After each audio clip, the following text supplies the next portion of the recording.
दोस्तों, मन एक ऐसी चीज है जिससे सब परेशान हैं, क्योंकि ये हमारे मुताबिक नहीं चलता। इसकी अपनी ही एक चाल रहती है। इसकी वजह से हम न जाने कितने काम करते हुए असफल हो गए, क्योंकि हमारा काम करने का मन नहीं था। तो क्या कुछ ऐसा भी है जिसे जानकर हम अपने मन पर नियंत्रण पा सकते हैं और जो भी लक्ष्य पाना चाहते हैं उसे पा सकते हैं?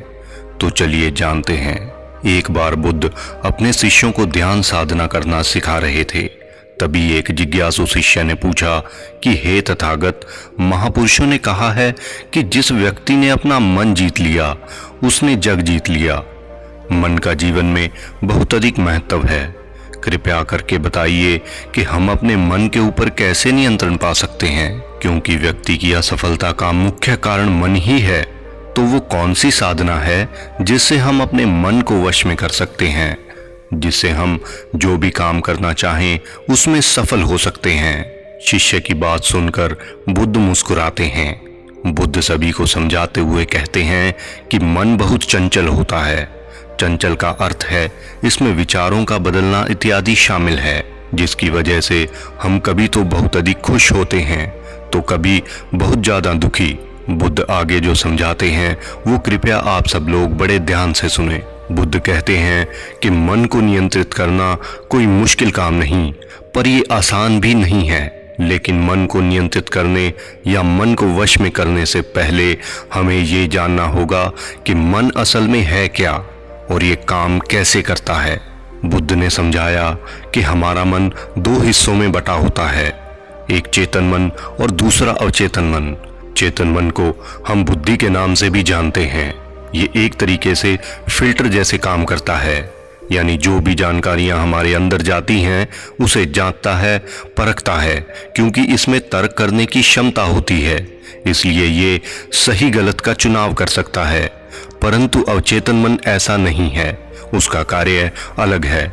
हमारा अवचेतन मन सही और गलत के बीच में चुनाव नहीं कर सकता, इसलिए जो भी जानकारी चेतन मन भेजता है वह उसका विरोध नहीं करता, चाहे वह जानकारी गलत ही क्यों न हो। इस बात को एक उदाहरण से समझते हैं। जैसे कोई व्यक्ति हमें कमजोर कहता है, पर हमें पता है कि हम कमजोर नहीं हैं, तो चेतन मन उसका विरोध करेगा। लेकिन अगर वह व्यक्ति बार बार उस बात को दोहराएगा तो चेतन मन उसे सच मानकर अवचेतन मन के पास भेज देगा। और अब अवचेतन मन का काम है कि जो बात चेतन मन से होकर उसके पास आ गई है उसे सच साबित करना। और जब वो बात हमारे दिमाग में सच साबित हो ही चुकी है तो हम वैसे ही उसे मान लेते हैं। बुद्ध आगे समझाते हुए कहते हैं कि हमें अपने पहले प्रश्न मन क्या है इसका उत्तर मिल चुका है। हम सीख चुके हैं कि हमारा मन जानकारियों का एक ढेर है, उन जानकारियों का जो जाने अनजाने हमारे अंदर चली गई हैं। अब वह जिज्ञासु शिष्य कहता है कि तथागत, अगर गलत जानकारियां अंदर चली गई हैं तो अब इस चीज का समाधान क्या है? बुद्ध कहते हैं कि इसका समाधान ही हमारे दूसरे प्रश्न के मन को कैसे नियंत्रित करें इसका उत्तर है। अब हम जान चुके हैं कि मन जानकारियों का एक ढेर है। हम कह रहे हैं कि मन भटक रहा है, तो गलत जानकारियां अंदर जा चुकी हैं और अवचेतन मन उनको सच मान चुका है। अब सबसे पहले ये गलत जानकारियां क्या हैं, ये जानने से पहले ये जानना होगा कि मन जानकारियां लेता किन किन द्वारों से है। मन जानकारियों को आँख, कान, नाक, जीभ और त्वचा, इन 5 इंद्रियों से ग्रहण करता है। अब जो जानकारियां व्यक्ति को उसके लक्ष्य तक पहुंचने से रोकती हैं और वो उसे भटकाती हैं, वो गलत जानकारियां हैं। और जो व्यक्ति को लक्ष्य तक पहुंचने में मदद करती हैं वो अच्छी जानकारियां हैं। उदाहरण के लिए मान लीजिए एक सन्यासी जिसने मन और कर्म से ये सोच लिया है कि उसे अपने संपूर्ण जीवन में आत्मज्ञान लेना है और उसका पूरा जीवन ही आत्मज्ञान के लिए उसने बलिदान कर दिया है, तो इसका मतलब है आत्मज्ञान उसके जीवन का लक्ष्य है। और अगर कोई चीज उसे आत्मज्ञान पाने से रोकती है तो वो गलत जानकारी है। बुद्ध ने कहा कि भूल जाओ, अब तक कितनी गलत जानकारियां हमारे अंदर जा चुकी हैं। अब हमें अपनी 5 इंद्रियों पर जहां से ये जानकारियां हमारे अंदर जाती हैं वहां ज्ञान और जागरूकता का पहरा लगाना होगा। अब ज्ञान और जागरूकता का यहाँ मतलब है कि हमें पता होना चाहिए कि कौन सी जानकारी हमें हमारे लक्ष्य से भटका रही है।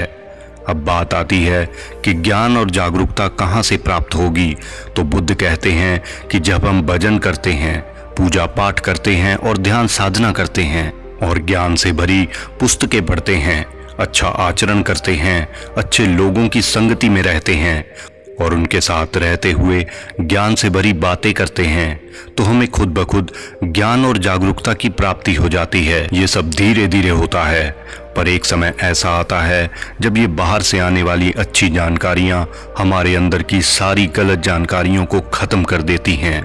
अब अंदर कुछ गलत रहेगा ही नहीं तो मन भटकेगा ही नहीं, क्योंकि उसके पास किसी दूसरी ओर जाने के लिए अब कोई जानकारी ही नहीं बची है।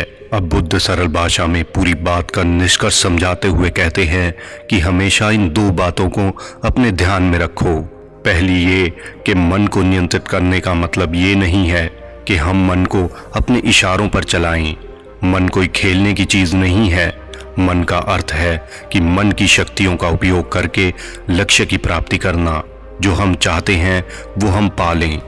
और दूसरी बात यह कि अपनी पांचों इंद्रियों को अपने नियंत्रण में रखो और केवल अच्छी जानकारियां जो आपको आपके लक्ष्य तक लेकर जाएं, बस उन्हें ही अपने अंदर आने दो।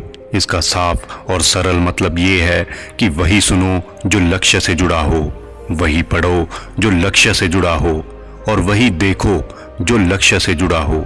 ऐसा करने से आपका मन आपके लक्ष्य से जुड़ जाएगा।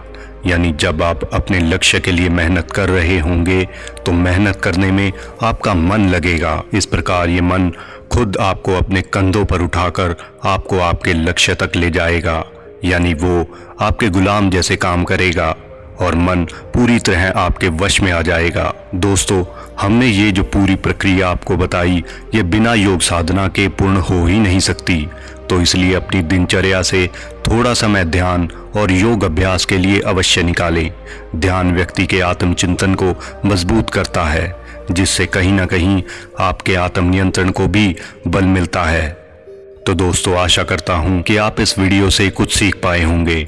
अगर आपको ये वीडियो अच्छा लगा हो तो वीडियो को लाइक करें और अपने दोस्तों के साथ शेयर करें और ऐसे ही वीडियो देखने के लिए हमारे चैनल को सब्सक्राइब करें। वीडियो को लेकर अगर आपके अपने कुछ विचार हों तो कमेंट बॉक्स में कमेंट ज़रूर करें। तो मिलते हैं एक नई वीडियो और एक नई सोच के साथ। धन्यवाद।